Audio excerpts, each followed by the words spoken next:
Good morning, everyone, and welcome to Thoughts and Coffee. It is another Tuesday. It's a beautiful, sunshiny day here in Toronto, and I can't wait to let you know who is going to be our guest for today. But first, I want to give you a bit of a recap on what's happening at Let's Talk Supply Chain. So first, we've got our new episode that dropped yesterday, episode 125 with Ram. He is the CEO of SKU Team, and he talks about his new tech company on the manufacturing side, but we also get into how he was one of the first 15 employees at Flexport. He's got a great story. What he's doing with his company, SKU Team, is amazing. So go and check that episode out. You can find that wherever you subscribe to podcasts or under podcasts at letstalksupplychain.com. Next, we've got some new episodes over on the supply chain, the SC Supply Chain TV over on YouTube. You can see here that we've got a new supply chain minute with Irina Roska. We've got a new data den with Susan Walsh, and we've also got a new From the Front Line. So you can actually find that if you search the SC Supply Chain TV over on YouTube. You can find all of those new episodes. Plus, we've got a lot of amazing events coming up on Friday. I'm just about to post about it actually, because it's going to be the biggest buddy check ever. Our Trade Squad Interactive Friday Social is coming up at 1 o'clock on Friday, 1 o'clock Eastern on Friday. You can actually go to Crowdcast and search Trade Squad, and then you can sign up to be part of our social on Friday. You could join us on the virtual stage, join us in the chat, but we're going to be talking about mental health. We're going to be talking about stress through COVID, priorities, what we need from leadership, and so much more. So we hope that you are going to join us on Friday. And then coming up in September, I'm going to be speaking at the Pacific Trade Conference on September 2nd. And then I'm also going to be speaking at the Digital Container Summit, which is September 3rd as well. And then also at the Supply Chain Tech Conference, which is coming up in September as well. So go and check that out. It's on the homepage. Scroll down to events and you can sign up from there. I hope that I am going to see you there. So with me today, without further ado, is Iain. He is coming to us all the way from the other side of the world. Right, Iain? Good morning or good afternoon. It's good afternoon here, but good morning to you. How are you? Are you good? Good. Yeah, good. Now, I've got my mug. I think you've got your mug. We're going to be talking about... I have a mug. It's a coffeeless mug because it's now 3 o'clock and that was my last coffee. But yeah, I have an interesting mug. I don't know if you can see that. What does it actually say? It says you can take the boy out of Glasgow, but you can't take the Glasgow out of the boy. And just for people out there who may not necessarily know, Glasgow is in Scotland and I'm Scottish, but I'm living and my family's in England. So it's an FYI. Yeah, awesome. So good morning, Fabian. Just want to give you a shout out. So Iain, why don't you tell us a little bit more about what you're doing over in the UK? Sure. Well, I'm the managing director of a company called Sourcing Solved. People may have heard of us. We run a very popular podcast, which we just brought out, Procurement in 5 Minutes, which I'm sure you've seen yourself, Sarah. We write a lot of thought-provoking articles in procurement, speaking to various CPOs. And we also do a monthly insert in CPO strategy. So we talk to procurement professionals, about innovation. Our podcast is about to whom should procurement report to. And we cover many other articles in the procurement world. And I'm the managing director of a company called Sourcing Solve, which is a executive search business, specifically helping businesses who are going through change. And with that change, they're trying to bring leaders on who will help implement that change into the company. Awesome. So you're the right person to be here today because we've got some good articles to share about some, upskilling and different things like that in supply chain. But we just recorded an episode. Can you tell us when that one's going to drop? Oh, our episode. Oh, sorry, I missed on your podcast. Yes. So we are doing the procurement in 5 minutes. And we're also going to be doing another procurement show, which you will be our first feature on, Sarah. So as an FYI. And I'll talk to you about that behind the scenes, because I've got quite an exciting idea. And I clearly don't want to say to the world what that is, and it spoils the surprise. I totally put you on the spot. So it's thanks for that. You're welcome. That's what we got to do here on Thoughts and Coffee. We are, we're going from the hip. We're just having a chat. So good morning, Christina. Thank you so much for joining us from Burlington. I hope you're enjoying your coffee. Mine is actually full of water today because I'm still on the liver detox. I got 2 more days to go, people, and then I can get back to coffee. So anyways, thank you for joining us. So the first thing that we're going to be talking about today is my Thoughts and Coffee post that I posted on Sunday. So last week I was kind of debating what I wanted it to be. Iain, I know I tagged you in it, so you saw it. But it happened on Sunday. It happened to be my wedding anniversary. And I really, LinkedIn is the only place that Alan is. He's not on any other social media, and I think he's only on LinkedIn because of me, but because I was kind of like, you need to be on LinkedIn. And so I wanted to do a shout out to him, but when I was writing, I was like, is this for LinkedIn? Is it not for LinkedIn? But I was like, no, like this is my supporter. This is the person that's kind of supporting me on a day-to-day basis. And so that's what I posted. I posted this to LinkedIn, celebrating our 7-year anniversary, and just sort of talking about how he is on my team and how he supports me kind of day to day, so that I can do what I can do on a daily basis. And I got a lot of great feedback. I got a lot of great comments saying, this is absolutely for LinkedIn. We do need to give a shout out to our teams, not only internally, but also who's helping us externally and in our families and stuff like that. What did you think of this post? I think, I think that we need to really identify the people that really help us on a day-to-day basis and give them praise when praise is due. And, talking about your partners, of giving you that support and infrastructure to enable you to do this, I think it's a great thing. But, there's so many unsung heroes out there who do facilitate leaders to go out there and do their thing, and they don't get praise, and nobody rewards them or helps them understand how appreciated they are. And I think it's imperative that we all do that. Yeah. My team, I couldn't do anything without them. Rosalind, who is my operation manager, is phenomenal. And I tell her that on a daily, weekly basis, and she understands how much I really value what she does for the company. Yeah. But if we don't tell people that, we're not mind readers. How will we know? Yeah, exactly. I actually did a post about this a couple of weeks ago, was the impact of saying thank you. And how we don't actually say thank you enough. I mean, we do say thank you in fleeting, but we don't really stop and, give gratitude and thanks on a regular basis. And part of the comments that I was making in the post was about even going back to people who have made a difference and made an impact in your life that may not even know that they've done that. And just to go back and say, thank you so much for what you did. This is what you did for my life. This is what you did for me at that point. Thank you very much for that. And it's just a good feeling on both sides, right? And I think we just need to take time and do a little bit more of that, especially when we're with somebody on a day-to-day basis all the time. It's important to sort of take that time and be like, hey, you know what? You have been helping me set up my lighting for, Thoughts and Coffee and for some of the live productions that I've been doing. And I really appreciate it. Like, it's those little things, you know what I mean? Or I wouldn't eat lunch because I got back-to-back Zoom calls. And then all of a sudden, lunch gets slid onto my desk and I'm like, yeah.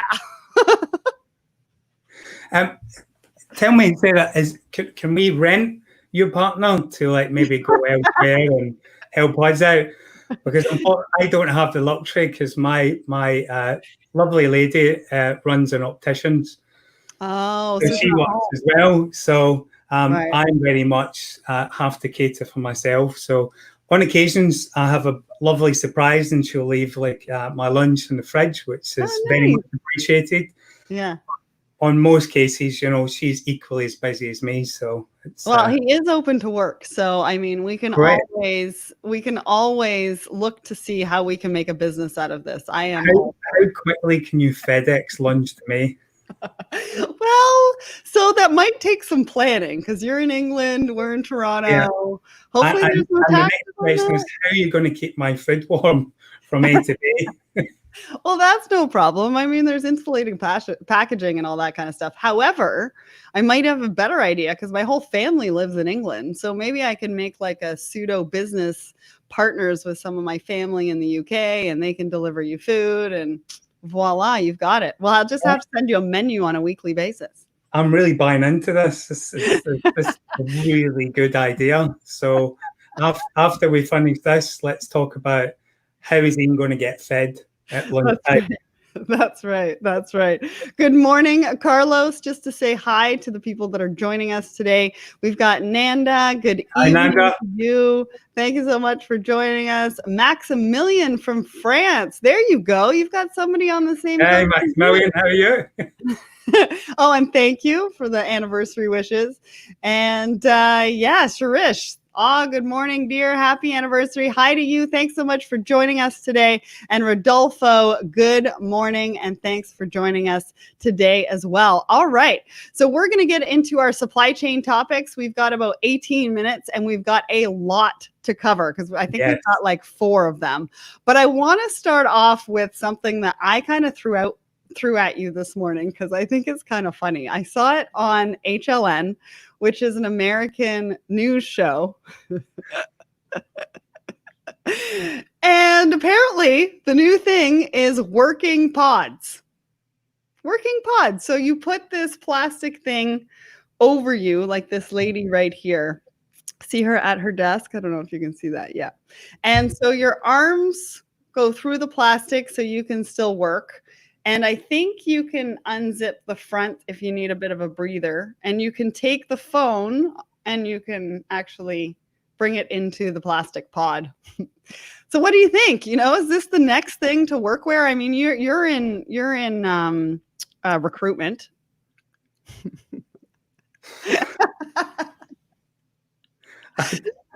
I think for the first time in my life, I've been speechless.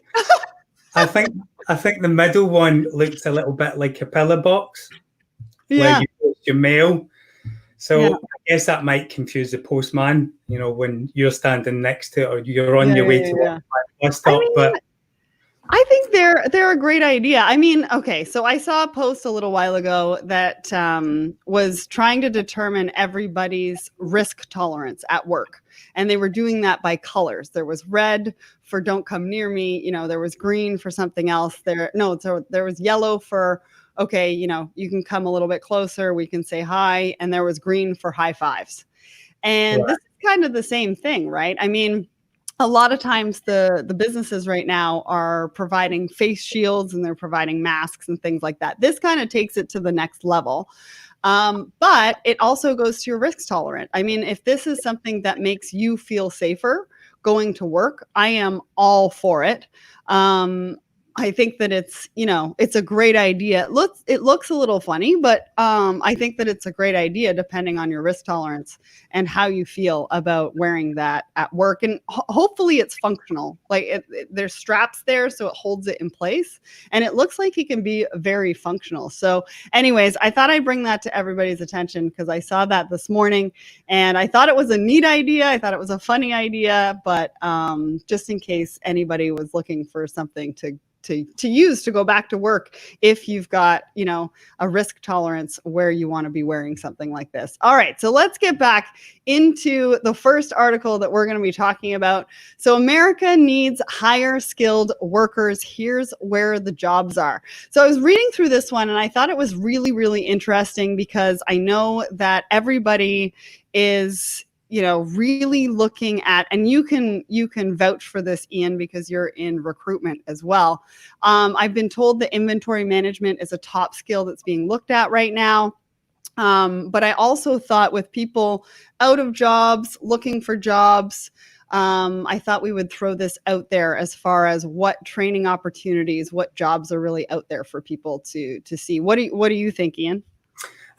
I was looking at, because I know you sent me over some job skills with regards to developers and project managers and sort of software developers.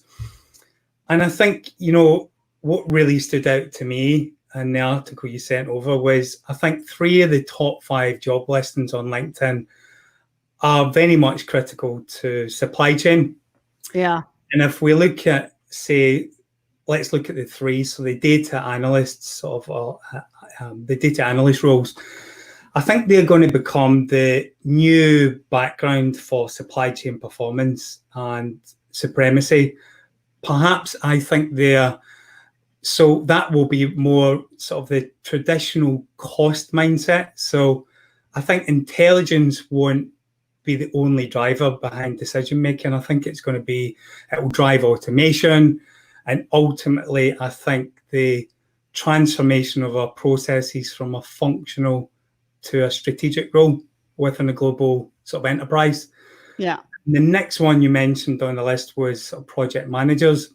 Yeah. And I recall back in October, I believe, Deloitte's ran a global survey of most CPOs. I know it's not directly linked to supply chain, but the majority of those CPOs were really disappointed with the return on their digital sort of transformation strategies. Mm-hmm. And that was from establishing sort of data governance teams to providing clean data. And I think managing the implementation process really includes managing change from both an operational and a cultural standpoint. And I think the number one reason why these initiatives are not really gaining traction is down to sort of poorly managed projects. Right. And that's why so many companies are looking for an abundance of project managers and data analysts, because without real data, we don't really understand what's going on. Yeah. Without clean data. Mm-hmm. And as you know, and I know, procurement, supply chain can't do the jobs if they can't really pinpoint what's going on, and data and developers help us get that data. Yeah. And you make a really good point. And it's something that I've mentioned in some of the podcasts and different things that I've done in the past, is that, in our supply chain teams, we really need to have people with other skill sets, right? So we need somebody from technology. We need somebody with a project management background. I mean, think of all of the projects and the things that we are doing on a daily basis as supply chain professionals, right? Somebody to help us really manage that. And I think this article really showed how many job listings are really out there as far as these, 5 categories that you can be looking at. You could be a supply chain professional, and maybe it's that you need to potentially go and upskill to project management as well to really pair the two together and go after one of these job listings. But they're out there, and I wanted to show everybody what is out there and what people are really looking for. And, it shows in the numbers, right? Sales, there's 144,000 job listings on LinkedIn. Software developer, there's 125,000. Project manager, there's 91,000 listings on LinkedIn. Customer service specialist, 90,000 listings. Like that is a lot. So people really are looking for obviously talent in several different areas, but obviously, these are the top 5 that they're looking in. And I think it's important for supply chain professionals to really know and understand what companies are looking for as far as talent is concerned. So the next one that we're going to be talking about, actually, I have a looking for a job. Oh, so Maximilian, I won't stay because I have an interview in 15 minutes. Looking for a job will seriously be difficult, though the supply chain is part of every organization process. I absolutely agree with you. And hopefully this article is going to help you really narrow down what companies are looking for. And that's one of the reasons why I wanted to bring that article up to or up in the conversation today. So the next article I thought was fairly interesting because it was talking about opening up our shelves in the grocery store, which, that kind of conversation wouldn't necessarily have to do with supply chain, but this one absolutely does, because they're looking to reduce some of the stock on shelves to make room for other things. What did you think of this article? So it's quite funny. I was talking to a friend the other day, and we go to this kind of one store that we buy our clothes from. I'm not going to say what store it is. And we were talking about how they've really widened the social distance, so they've had to sort of widen the store, and there's less stock there. And that, I think that's the new reality. Mm-hmm. But if you look at really in an effort to, I kind of tongue-in-cheek try to comfort them, because there's a lot of stuff that wasn't there. Mm-hmm. I kind of shared my thoughts on TV. And if you think about, when I was younger, there was not many channels. When I was younger, there was, believe it or not, for the US listeners, I had 3 channels when I was a kid. Yeah. And then you speak to someone older and there was less channels. Mm-hmm. And if you look at, today, we've either got too much choice or no choice. So there's either too much on the telly or not enough. And what my point is that there's too many choices. Yeah. You go to the supermarket and there's toilet paper. There's a plethora of toilet paper. One's got balm in it, one's got oil in it, one's got different lotions in it. And don't get me started on coffee. And I think there's just too many choices. And, it's an interesting question, because I think there's an unnecessary added cost on our supply chain.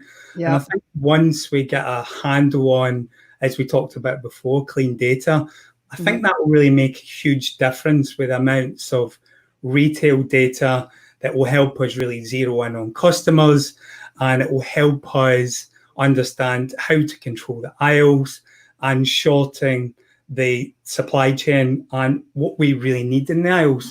But at the moment, you go to buy any product and there's an abundance of choice. Yeah. And I think, retailers need to understand more what they have to put on the shelf and what they don't need on the shelf. Yeah. Well, and I think it was interesting that they were saying by obviously reducing the amount of SKUs, they're going to be able to get their supply chains under control.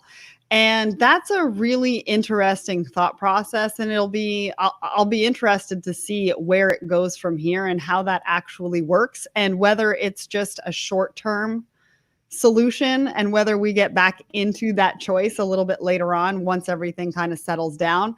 I don't know. But some of the interesting facts about this that came out was you're not going to be able to buy half sheet cake from Costco anymore. So if you're buying half sheet cakes from Costco, you're going to have to go somewhere else for that one. Can you explain to me, Sarah, what's half sheet cakes? So I think I'm going to have to look this up. I think they're the square cakes, like the really big square cakes that you get. Anyways, I'm going to look it up and show you. But yeah, I'm thinking that sounds like way too much cake. Way too much, right? But I guess it depends how many people you have at your party. But yeah, that's true. Also under these conditions, you're only allowed 10 people right now. Here you're allowed 50 people. So I don't know. But IHOP is cutting its menu down from 12 pages to 2 pages. 12 pages to 2 pages. Like, that's a little bit drastic, people. I mean, I want to know what items they're going to be cutting back on, because that's kind of crazy to me. Yes. Anyway, so the next one. So we've got somebody that was saying, can you please speak about further e-com business? So Rushdie, thank you so much for joining us. Not sure what you mean by that, but if you want to elaborate on that, maybe send me a message on LinkedIn. I would be happy to share some of my thoughts on e-commerce. Hope White, good morning. How are you doing? So glad to see you. And then Christina says, it's been proven Too much choice overwhelms customers. They can't make a decision, so they don't buy anything. Fine line between providing options and giving people too much choice. Fewer SKUs is also easier for everyone to manage from retail to vendor. That is a very, very good point. And Krissa, I see your question about job search. So we're going to get to that at the end. We're just going to go over one more supply chain topic. And which one do you want to do, Iain? You want to do the we need a new supply chain law to protect human rights, or you want to do big business of owning the bridge? We could talk about the German company. All right, let's do it then. Okay, so one of the articles that I had put together for this week's Thoughts and Coffee was an opinion piece about whether we need supply chain law to protect human rights in business. So Iain, take it away. Well, I think we definitely need a law to, protect workers as well as businesses. And if you look at, for example, Primark, I don't know if you guys in the US read. My favorite. Yeah. So as an example, I think it was over 1,000 workers of their workers were injured and the building collapsed. And it was quite interesting. There was investigators working for the retailers and the Bangladeshi government. Mm-hmm. And they'd identified like a number of really unsafe factories. And some estimated that up to 60% of the country's 3,000 clothing factories have structural issues. And that's frightening. And I do think not only should we be thinking about the company, because yes, the German company was penalised, but I don't think we should sanction out one particular company. I do think there should be regulations and laws put in place to protect employees and working conditions, because there was an article in our newspaper in the BBC about workers in the north of England who were working for fashion outlets, and they were paid £2 per hour. Wow. And the minimum wage is way higher than that. I think it's £10 an hour. I'm not entirely sure the exact figures on that, but that is terrible. Yeah. And I think there was an interesting article we done years ago about slavery in the supply chain. Yeah. You can have a look on it. I believe it's on my LinkedIn profile.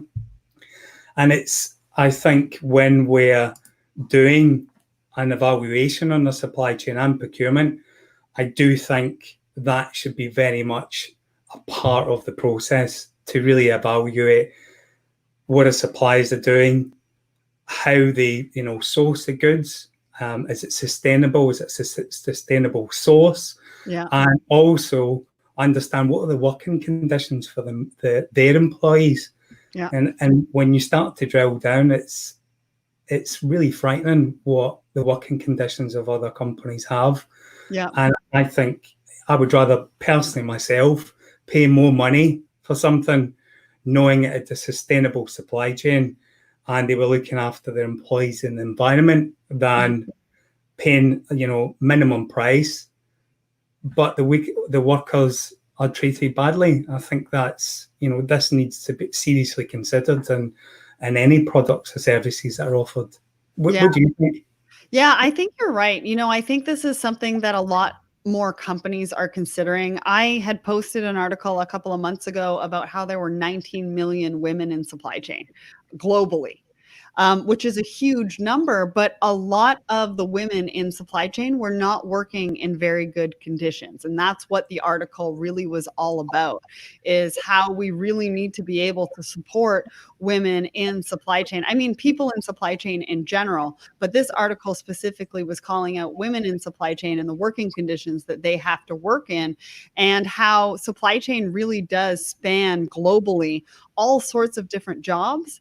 And it's really crucial for us to be able to get into understanding what's happening not only in tier 1 but even, you know, down to tier 5, and what the working conditions look like, what's the quality that's coming out of that. I mean, I'm just about to release a mini series actually called You Won't Believe What We've Seen, and it's all about quality, and they talk about shadow factories where they show you this like big shiny factory when you walk into it, but the moment you leave, everything's turned off, and everything's done maybe in the back of the warehouse that you weren't shown, and the conditions are really horrible.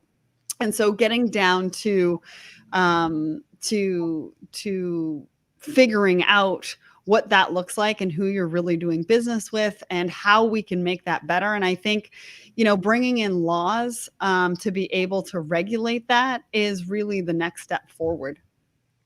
Yeah, and I think it's also how do we implement those laws too? Because if there's nobody investigating the supply chain, then nobody's going to be penalised. Right. So I think there needs to be not only a law in place, but there needs to be someone who's enforcing that law and doing the investigations necessary to uncover the supply chain that isn't applying their strategy towards that law. And I think, you know, you can have all the laws in the world, but if nobody's enforcing it, then it's not really worth the paper it's written on, is it? Yeah. Yeah. And I think, you know, as long as we're talking about it, and I think more people talk about it, we'll be able to hopefully potentially make a difference and encourage somebody to really step in and make a difference. So I'm going to go back to Chris's question for you, Iain. Krista says, I'm curious to hear perspectives on job search today when roles are posted for supply chain in a particular city, but you are a remote candidate. How do we get talent acquisition to see us as valuable candidates if everyone is already working remotely? Do you think it's less relevant for supply chain or more viable now? I think it's an interesting question. If you look at lots of organisations like Siemens has now started to implement people can work from anywhere law. Well, not law. Their corporate sort of structure. If you look at, for example, organisations in London who have significantly reduced their retail space to accommodate home working, then I think it will start to roll out through more and more organisations. I think it's a difficult question. How do you get noticed by talent acquisition? Because I wrote an article called Shopping for Talent. And when you're working in an organisation, not in a particular field, i.e., 1 minute you'd be hiring a developer, then a supply chain manager, it's all about keywords, because some of these organizations use bots, and those bots suck out data and it gives you a shortlist. And I always say, if you're interested in an organization, then reach out to the person who you report to and explain to them who you are and say, I'm looking for work. Whilst I appreciate you do have a process, I'm not asking to go outside of that process, but I'd like to learn more beyond the specification. And I think when people are more proactive and show an interest, and obviously you have a leader who's sort of got a strategic mindset and is open, I think it's probably a better way of doing things. Because I'll give you an example. There's several CPOs that I know who have applied for roles. One extreme was on his CV, he had CPO. Oh, right. Which is an abbreviation for Chief Procurement Officer. Yeah. And he received a rejection letter from the company saying, we are looking for a Chief Procurement Officer and you just don't have enough procurement experience. Now, that's frightening. However, if you think about it, a bot is relying on the data that's put in is what you get out. So that could be very narrow bracketing, narrow postcodes. There might not be gender diversity in there because, they might have hired more men than women. And that all of those algorithms go into the bot, and the bot spits out the results. So Right. realistically, these bots are not as advanced as they should be. So they're using old data, and old data gives old results. Yeah. So it's very difficult, I guess, to cheat the system, so to speak. But I think what's really important is either putting a covering letter to explain things if you have to go through the process. But I don't think it hurts to reach out to, the supply chain director or head of supply chain and saying, hey, this is my name. I'm looking for a role. It's very limited information you have on your job specification. Could you maybe give me a little bit more information? I'm very interested. But also remember, they're the buyer and you're the seller. You might not necessarily want to sell to them. So remember, looking for a job's a two-way street. It's not all about the company. You need to understand, will this fulfill my career aspirations? And don't forget, in an interview, it's not a one-sided conversation. I spoke to a CPO who in the UK rejected the role because he felt he was being interrogated in the interview, and it wasn't a two-way interview. And I think we need to remember that great people join great organizations, but great organizations don't put thumb screws on people and put them under a spotlight. It's an inclusive interview process, and it's organic, and it's not one size fits all. So always make sure that you're assessing the company as much as they're assessing you. And that's amazing, amazing advice. I think the only thing that I would add to that, as we go into this hybrid of going back to work, more remote roles means that companies don't necessarily need to look locally anymore, right? They can look globally for talent to put into those roles. And so that's really going to change a lot of the dynamics, hopefully, when we go to, looking for talent and filling job roles as well. Would you agree? Yeah, I agree. I think, but what we need to identify is, whilst the company wants to change, does the person who's running the company want to change? So that's that's where there has to be a clear connection. Yeah, no, absolutely. And it'll also depend on, like you said, how the company is going to change, and how they're going to change their hiring processes. I mean, hiring processes, you and I have talked about this so many times, they need to change. And hopefully through this process, or through what's been happening with COVID, and how we can see that working remotely is that much more, easier, and something tangible that we can do, and obviously not having as many people in the office because of restrictions and things like that. It'll be interesting to see where that's going to go and what's going to materialize from it. But I really appreciate your feedback on that, and I'm pretty sure our audience is going to appreciate that too. But my neighbor just started cutting her grass, so I think that's the indication that we might have to go for the day. I don't know if you guys can the grass, and I was like, oh, okay. It's all about timing, Sarah. And look, I've got a 9-month-old Labrador who generally sort of comes through the door and starts randomly barking or eating the cables under my desk. So luckily, this time it's not been my Labrador that's the problem. It's someone cutting the grass. Yeah, right. It's my turn, not yours. Anyways, thank you so much for everybody for tuning into Thoughts and Coffee this morning. Thank you, Iain, for joining us from England today. I'm sure that everybody has got a lot from what you've had to say today, especially with the job market and everything that's going on. Can I let everybody know that they can connect with you on LinkedIn if they want to talk to you a little bit more about that? Yeah, of course. I'm always open to helping people and giving advice, etc. But I'm not a career coach, so I'm just putting that out there. Okay. We are sort of a retained headhunting business. However, if somebody wants to drop me a line and they want some advice, I'm always, I think I'm all about LinkedIn being a two-way street. It's give and take, isn't it? Yeah. Yeah. No, it really is. It really is. Well, thank you so much for coming on the show, and thanks everybody Thank for you very joining much. us It's been a today. pleasure. Just one more thing. We are not doing a Thoughts and Coffee next week because I'm taking a few days off. So we will see you Well done. again in 2 weeks' time. Have a great day, everybody. Have a great week. Thank you. Take care.